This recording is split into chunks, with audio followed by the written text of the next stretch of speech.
We're 5 months into the year, so it might be a bit of a weird time to talk about your reading goals considering, half the year's nearly gone. But maybe it's the perfect time. Often this time of year, we get caught up in life. Maybe you set out to read more theology books this year, but you've just fallen off track. If that sounds like you, then this video is for you.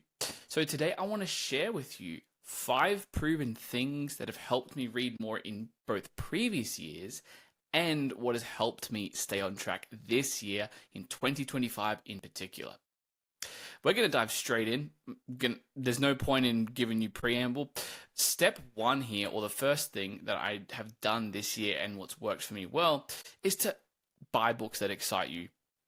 Oftentimes we kind of get big looking shelves like you can see behind me here if you're watching the video version. And honestly, you're just not excited about the books you want to read, right? What do? Well, you do to an extent, I guess you could say, depending on your budget, depending on your circumstances, need a consistent inflow of books. The reality is you buy books, sometimes you're excited to read it in the moment, maybe you check it out once you get it, and you kind of let it fall by the wayside. There are other books you'd rather read. It's not that that book is bad.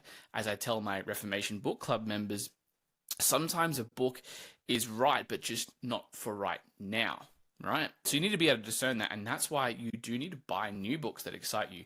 Not even necessarily books that just got released, although that could definitely come into it. You need books that are ready and right for you now.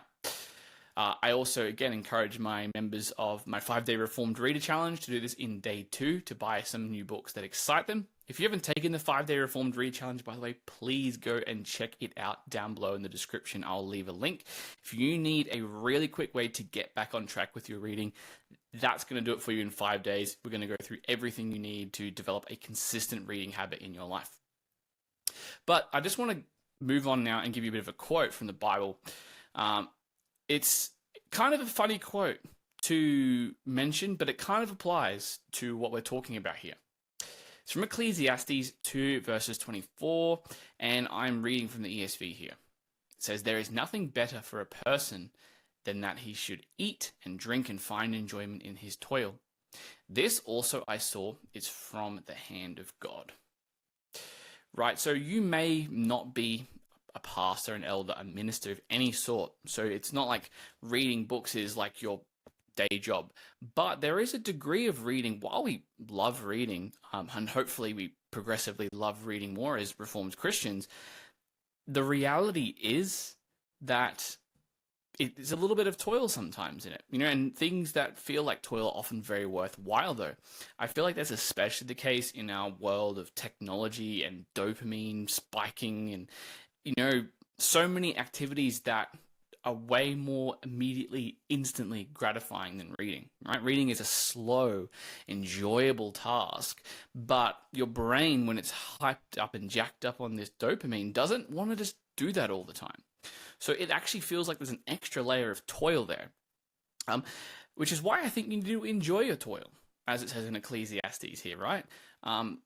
It's not like it has to be this grueling activity where you give yourself a certain list of books you want to read and you can't change it and you can't have fun. You just have to sort of power through these if you want to become a well-read Christian man. That is not the point here, right? So find joy in your toil.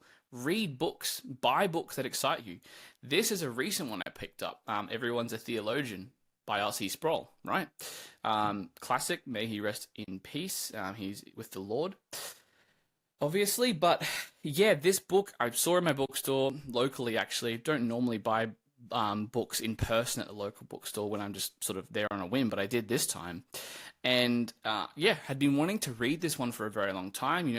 Was wanting something that I can sort of point people who are interested in systematic theology to when they sort of mention it. And I've heard this is a good book on that topic, so I bought it, right? I haven't actually read it yet, but the plan is to read it very soon. And so that's an example. I was excited about buying this book, right? You need to be able to do that. Again, it's going to look very different depending on your budget. It might be one book a month, one book every 2 months, but make it count is what the point of this is. You may have 20 different options, but you can only pick one book. make it the one that excites you the most if you're going to buy that one, right? Another example when I did this is I bought a book called The Lord's Day by Joseph Pieper Jr. Hasn't arrived yet. It's actually lost with the courier, which is a bit frustrating. But that was another book that excited me that I bought online. So yeah, I try to do this myself. Having that constant inflow of new books really helps you remain excited about reading. So that's step one. Step two here is to plan. This is key. Plan your reading out 12 weeks in advance. So there's two parts to that, right? Plan your reading out in 12 weeks in advance. It's the fact that you need to plan your reading. Yes, there's a degree of wisdom that comes with planning your reading, but doing it 12 weeks in advance. Let's tackle the first thing, planning your reading. If you're not planning your reading, you're going to feel torn and confused and pulled in a variety of different directions. You're going to get captivated by every shiny new book out there. Now, this might even seem a little bit contrary to what we just read in step one, like just read what excites you, buy books that excite you, but that doesn't neglect the fact that we need to plan out our reading. I bought this book, but it still is not at the point I'm ready to read it on my plan. I'm going to incorporate this book into my reading plan so I can soon read it, right? There are times where I will buy a book and I'll put it right at the top of the reading plan and everything else gets moved down, right? That happens and that's fine. That's actually a good thing. But the fact is you've still got a plan, right? You can't just wing it. You just can't wing it. You can't do that. Especially if you want to be a serious Christian reader as a man who's leading your family, who is, involved in leading your church, who's wanting to understand God more through the wonderful books that are out there. You can't just wing it. Planning allows you to actually prioritize a certain order of books that make sense for where you're at now.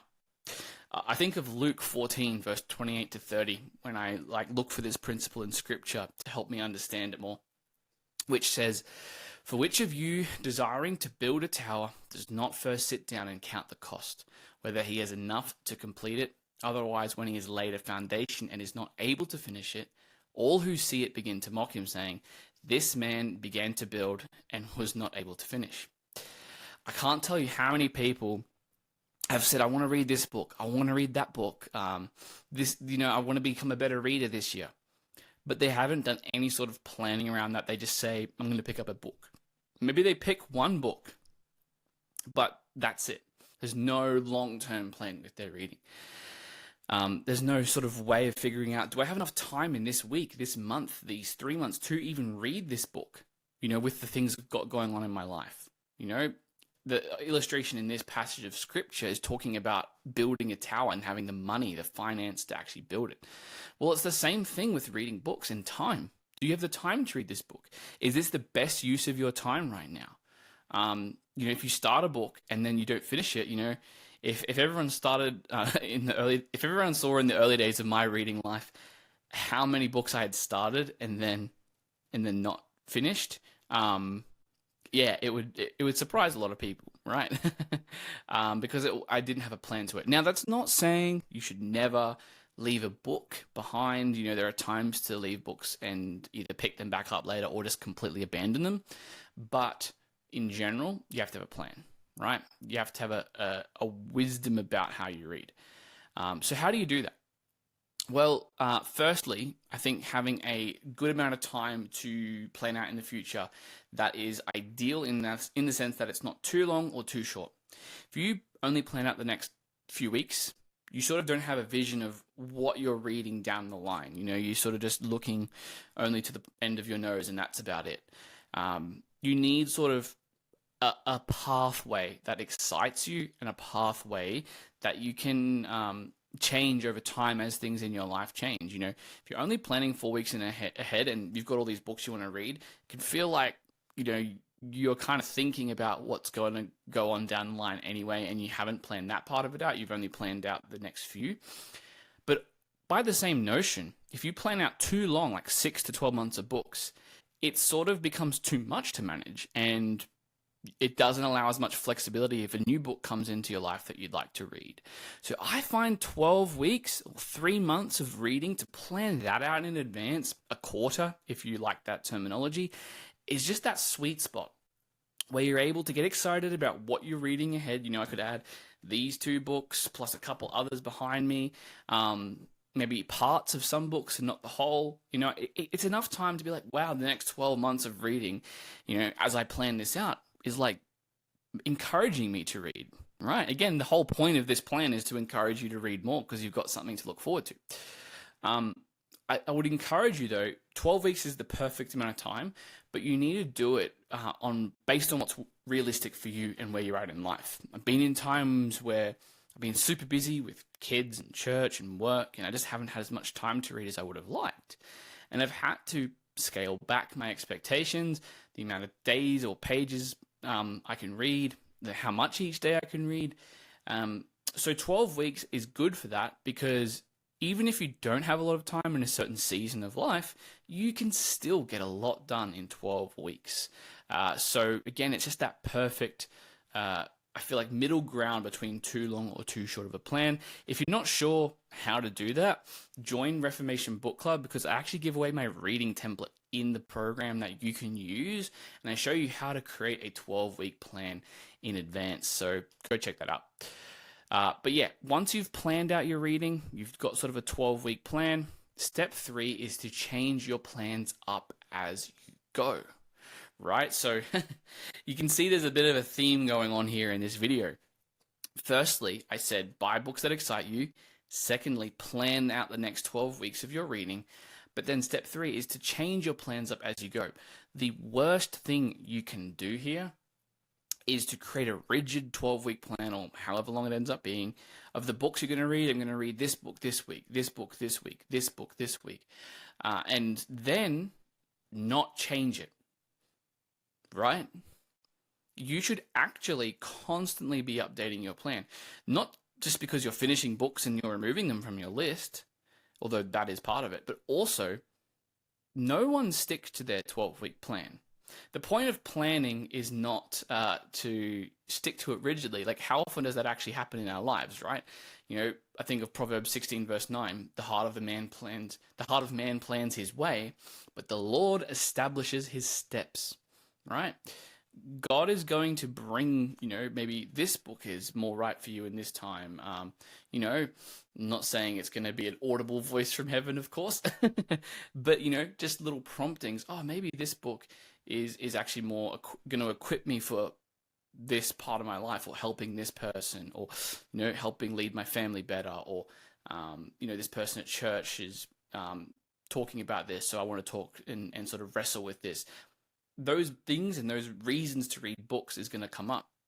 I'm going to expand on this later, but I really want to read some apologetics books at the moment, because I'm having a great conversation with my chiropractor about, he's asking about religion, and I'm sort of, telling him I'm a Christian and this is why I believe what I believe, and he's wrestling with the Old Testament God versus the New Testament Jesus and how they seem so opposite and different, even though they're not. And I plan to read some books to sort of equip me that I wasn't planning on reading. So I'm going to change my plans. Some books I've already got. And again, step 1, some new books I need to buy. An example of this, though, recently in my life, more concretely, was this book, Shepherding a Child's Heart. My wife actually read it with a book club she had at church. All the ladies read it, to help nurture and train up their children better. And my wife really encouraged me to read it. She said, you'll really benefit from reading this earlier in your parenthood journey. So I read it, and she was right, and I'm very thankful that I could read that book, and it did interrupt my original plan, and I don't mind that. So again, to reiterate, we create the plan. We can change it, though. We can change it up as we go. It doesn't mean we're throwing out the plan altogether. There's a balance here we need to strike, right? But we make the plan. You're probably going to stick to the plan 80%, 70%, and that's a good thing. But yes, allow yourself to have variations, right? That's step 3. Step 4 is, if you've got a daily habit of reading that isn't working in your life, change it. I encourage every Reformed Christian man to try to read a little bit daily. Because if you, the secret with that advice, right, is if you aim to, let's say, read 3 times a week, you're going to read once a week. If you're aiming to read once a month, You're going to read once every 3 months. We set a goal of reading every day, not again because you're going to never miss a day. We all miss days, but establishing that baseline, a daily reading habit, means you're going to be reading more days than you're not reading, right? And so you need to have that in the first place. Now, a lot of Christian men, let's get a daily reading habit. I'm going to wake up early and read for half an hour before the kids get up. Or I'm going to wake up, I'm going to stay up a bit later and read. Or maybe on my lunch break at work, I can get some quiet space to read. Or, maybe I'll do an audiobook on the way home and that can be my daily reading. The thing is, we often set these up before we sort of get to where the rubber meets the road, right? When we're actually doing the habit every day. And it's only then that we realize whether it's going to work or not. And whether it's going to work or not is, are you meeting that habit more than you're not? Right? Again, it's fine if you miss 3 out of 7 days because you did that 4 days a week, right? An example in my life is I used to read early in the mornings. I used to get up at 5 a.m. and read for half an hour. That was when I had a work schedule that sort of needed me to get up that early. And now it's a bit different. I wake up a bit later, but I didn't maintain that habit of waking up early. So I wasn't reading and being consistent enough. So I had to change that, right? Now it's more nighttime for me, and that's fine. A really interesting example of this, to sort of tie it into scripture a little bit, which I always try and like to do, is a story in Acts 14 verses 1-7. Right? I'm going to read this out. It's a bit of a longer passage, but bear with me because it's got some interesting application, right? Now at Iconium, they entered together into the Jewish synagogue and spoke in such a way that a great number of both Jews and Greeks believed. But the unbelieving Jews stirred up the Gentiles and poisoned their minds against the brothers. So they remained for a long time, speaking boldly for the Lord, who bore witness to the word of his grace, granting signs and wonders to be done by their hands. But the people of the city were divided. Some sided with the Jews and some with the apostles. When an attempt was made by both Gentiles and Jews with their rulers to mistreat them and to stone them, they learned of it and fled to Lystra and Derbe, cities of Lycaonia and the surrounding country, and there they continued to preach the gospel. Apologies on some of the pronunciations there. I always get confused when I learn the actual pronunciation of the word when I listen to a Bible teacher talk about it versus the old one. So anyway, you might be like, what on earth does this have to do with a daily reading habit, Aiden? We're talking about preaching the gospel in the early church and the Jews causing issues, right? One thing you have to realize, though, is they knew when it wasn't working anymore, right? So when an attempt was made by both Gentiles and Jews with their rulers to mistreat and to stone them, they fled, right? They didn't stay and continue preaching the gospel in that place. They moved somewhere else and did it. They still did it. They just moved somewhere else. Now, this is not talking about reading, and I don't want you to think that this passage is about that specifically. It's about preaching the gospel, and it's a story of what happened in the early church. But there is wisdom in what has happened here that we can apply to reading. Things aren't going to work out with your habits sometimes. You're going to, have something come up in your life that makes that not as easy to do. And you have to have the wisdom to know, is this just me not really putting in enough effort to maintain my reading habit every single day? Or is this something outside that really is pushing me to have to move this time to somewhere else in the day, create a different habit, right? Sometimes it's one, sometimes you need to just, like I said at the beginning, change your daily reading habit. If you have gotten 5 months into the year and you're still not consistent with your reading, there's a good chance you just need to move your habit to a time of day that actually makes sense, right? Part of this is as well, I think, a helpful thing to implement on days where it doesn't happen, especially if you've got your habit earlier in the day, maybe it's in the morning. Try and have secondary times a day where you might catch up. Right, so if you are a morning reader or a midday reader, maybe having some catch-up time the next night. Or if that, or the same night, should I say, not the next night. Or if that doesn't work, if you miss a habit on one day, is there a time later in the week where you can, catch up on your reading a little bit if that's allowable, right? Thinking of when you can catch up on times that you miss is really helpful. Doesn't mean every single time you miss reading when you were meant to, that you have to catch up, because that's the opposite problem. But again, having those contingency plans in place is very helpful for developing solid reading habits. But again, the main thing here, the heart behind what I'm trying to say is, if your daily normal time of day is just not working, you have to change it, right? I read for 60 minutes at 8 p.m. before bed, sort of as I go to sleep now. That's my new reading habit. As changes in my life have happened, kids waking up earlier, changing work schedule, like I said, I've had to do that. And that leads us all to step 5, which is probably the most unique of all of these. If you just want to read more this year, the rest of this year, this comes into what I call spontaneous reading time, which is time that you read on top of your normal daily reading habit, right? So you got your time every day, you sit down in a chair, you read. Then you got time throughout the day where you might get extra reading in. Often I say to my Reformation Book Club members, or 5-day Reformed Reader Challenge members as well, if you want to become sort of that advanced level reader, read as much as you can. Really, every time we're going to look at your phone in particular, which is obviously the biggest distraction, I think, in terms of getting reading in. Again, it ties back into all that dopamine stuff I mentioned earlier in this video. You need to just read instead of looking at it, right? And in order to do that, you need to take your book with you everywhere. I call this phone, wallet, keys, book, right? 4 things. Your book becomes the 4th thing that you take with you everywhere. Sometimes I take it with me instead of my phone when I can. So all that being said, it is really important, and you'll see some people do this, and this is something I'm still implementing in my life. I try and do it as much as I can. I think I do it more than I don't now, which is good. I just try and leave the book that I'm reading there near where I get my keys from and everything. The cool thing is, though, if you've got the book with you, you're just going to read it more, or at least you're more likely to, right? Even if it's 5 pages here and there, they all add up and help you to think about the book throughout your day more, help you to get through it faster.